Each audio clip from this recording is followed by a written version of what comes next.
Hello and welcome. My name is Constance Messmer, and I've had mystical experiences my entire life. And I think you can too. You are body and soul. And if you only function from your physical awareness, I believe you're missing half of your life. I'm here to empower you with the possibilities of your own soul awareness.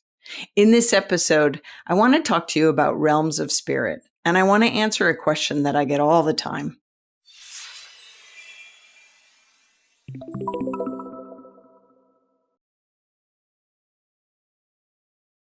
Hello, and welcome to the Constance Messmer Podcast. Thank you so much for tuning in. When I was studying at the University of Iowa, I was studying journalism. And I remember the number one rule in journalism, right? It was consider the source. I get goosebumps right now thinking about it. It is so interesting, right? It was inevitable that in my psychic work and in my soul awareness work, I would be concerned with the frequency of the knowledge that we're getting. Who is the information coming from? I had to do all of these interviews, right? And I would go to the best sources for the information. And the same is true for work with spirit. It's really important to set your intention of who you want to go sourcing your information from. And today I want to cover some of the realms of spirit that I work with. Just a brief introduction into those realms before we take a deep dive into each. But before we go there, I want to give you the answer to a question I get all the time. If you've ever heard me speak, or even throughout this podcast series of episodes, I've often referred to spirit. Spirit's telling me this, spirit's telling me that. Hold on, let me talk to spirit. Wait a minute, spirit's interrupting. So people always ask, who's the spirit that you're referring to?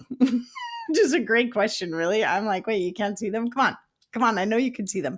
Clairvoyance. I'm going to teach you clairvoyance so you can. What I'm referring to when I talk about spirit is a vibrational space more than anything when I'm using that word. And it's that space that I can access, that we can all access, and where we can converse and communicate with loved ones that have crossed, spirit guides, angels, and higher still, the divine. I access it through a state of higher consciousness. We can all do this because we're body and soul. I will teach you throughout this whole podcast series about the language and the spaces of the soul. So depending upon what needs to be said when I'm delivering messages, I go to the beings in spirit. It's not one spirit. It's information that could be coming from my guides, my angels, God, cosmic all, great spirit, source energy. And when I do live speaking engagements and I'm getting messages from spirit for others, I could be tuning in to their guides, their angels, their loved ones on the other side. So when I refer to spirit when I'm speaking, often it depends on who's helping me with the particular information that I'm channeling or acting as a medium to deliver the information to you. I think it's an important topic, right? Considering the source.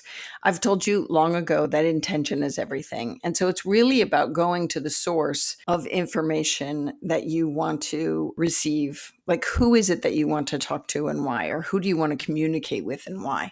Now, certainly when you use your soul awareness, you can connect and communicate with beings that are alive on the planet now, whether that's your spouse, your kids, your mates, your significant other, your family members, your friends, your pets, the trees, vibrational frequencies, also like the earth itself, the elements. These are all spaces of consciousness that you could have communication with, even if it's just sourcing what their vibration is like and not having actually a typical conversation experience, right?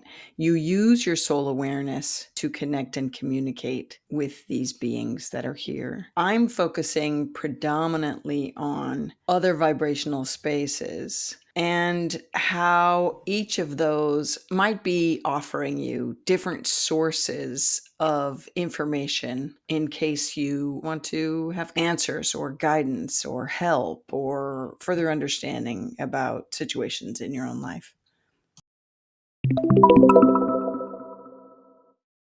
One area that typically called astral realm, and it's where loved ones that have crossed reside or hang out in, or that's their vibrational frequency. Also, in that same space at a slightly different frequency is spirit guides. If they are beings that have walked the planet and have just passed, then they might be choosing to stay in astral as guides, offering guidance. In my experience, higher up in that frequency are more evolved guides that have done real incredible lifetimes to provide another level of conscious awareness and wisdom. And I'm really excited for the times that I'm going to lead you into meditations to get in touch with the astral realm, because I have so many people that come to me wanting to connect specifically with loved ones that have crossed, or with guides that can help them in various parts of their life and work. And so when I talk about those two types of experiences or beings, I will do them separately as their own episode. And I look forward to sharing that with you. So, because these are frequencies of vibrations, and much like humans, I'm being told from spirit, like humans could have different frequencies of existence on the planet, whether they've done a lot of their own work towards their own enlightenment. I'm going to use words like that. The same is true for in those spaces of astral. These are realms of spirit, are all vibratory spaces in my experience. And so there is kind of a lower astral and an upper astral, and it's just expanded awareness and consciousness. And I definitely will get into that. But also, I want you to know the interesting thing is that all of the realms that come beyond or are at a greater frequency, higher up, can also dip down into the lower realms, because it's kind of like an all access thing. And even we, and even those in astral, can, I'm going to use the word quote unquote, sit in their space of consciousness where they're accessing the higher realms, but they can't reside there, right? In the way that we would understand it. When we die and we become loved ones that have crossed over, we can't ever really become angels. Angels are a whole different frequency.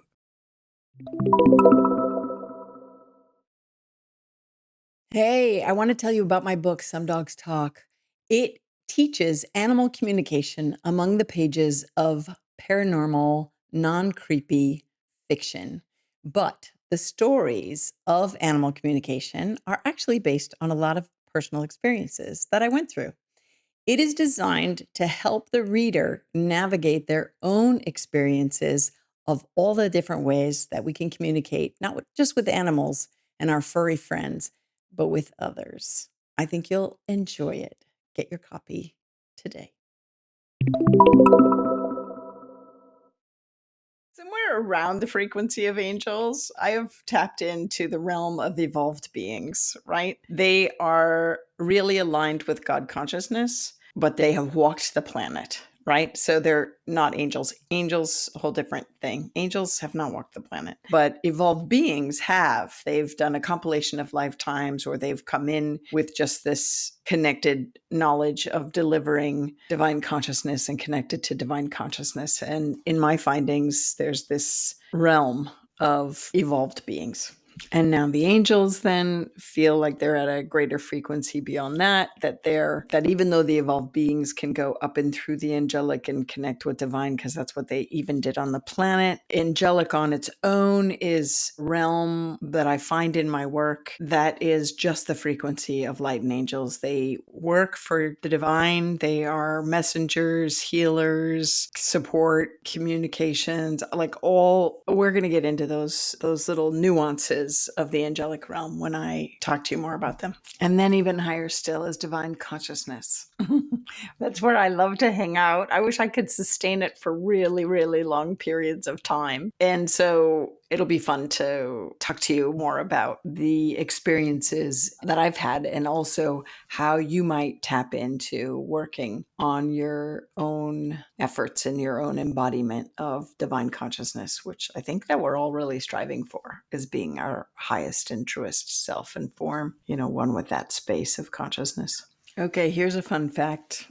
Here's a fun fact for those of you that are out there that are like, but I don't talk to any of those realms. I know that precisely I don't.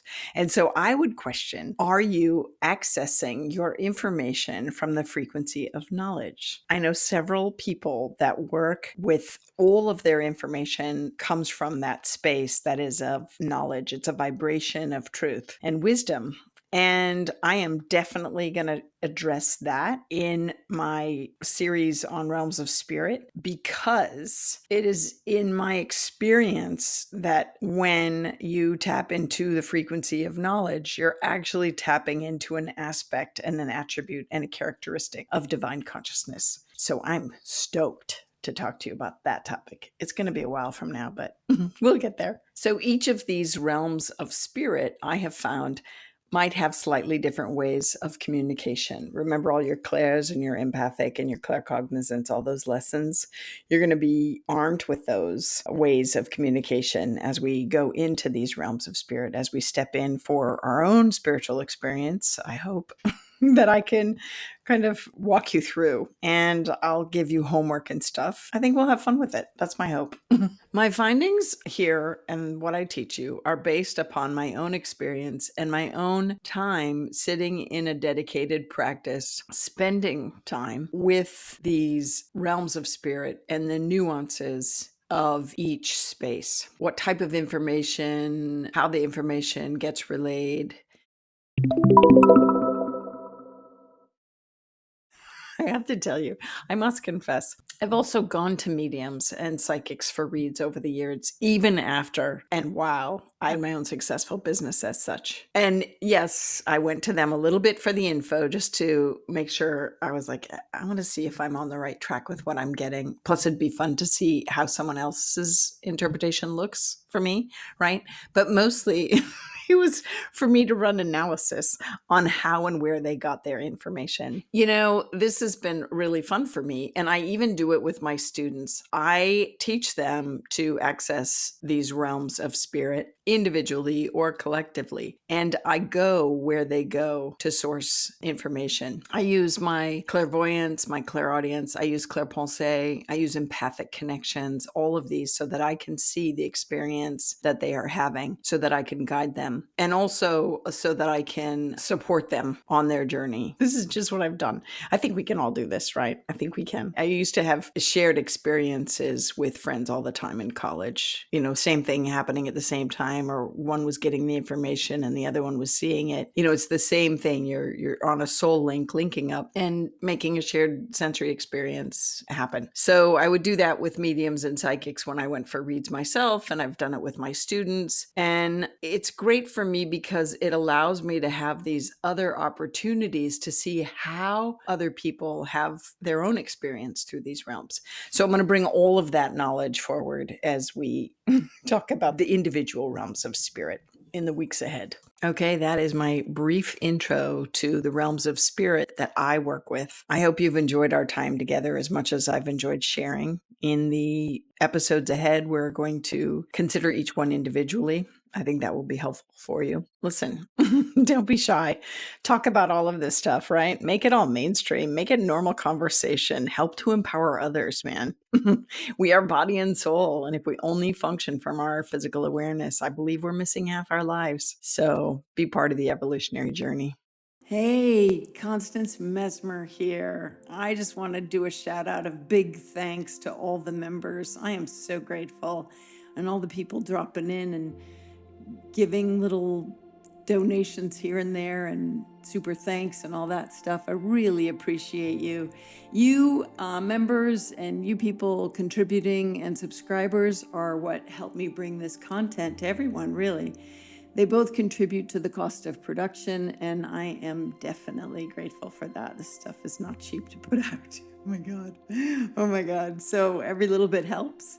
And I am filled with gratitude that you're stepping up. I am not necessarily a joiner, not usually, but there are environmental issues and other organizations that I do belong to and I contribute to because I like to see them persevere.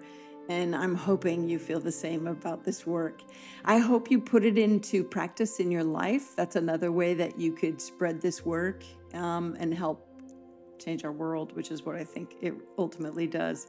As you know, I think if everyone tuned into their soul senses, the world would be a much better place. So when you subscribe, it's a big yes vote for the content, and it helps spread the work across the planet. So when you put the lessons into practice and subscribe and like and share, you help me help you carry the lesson beyond you and me. And I am just really grateful. Educational, spiritual, and entertainment purposes. It is not intended as a substitute for medical diagnosis, treatment, or the advice of a physician, psychotherapist, or other qualified professional. You should not use this information to diagnose or treat a health problem or condition. Always check with your doctor. Thank you.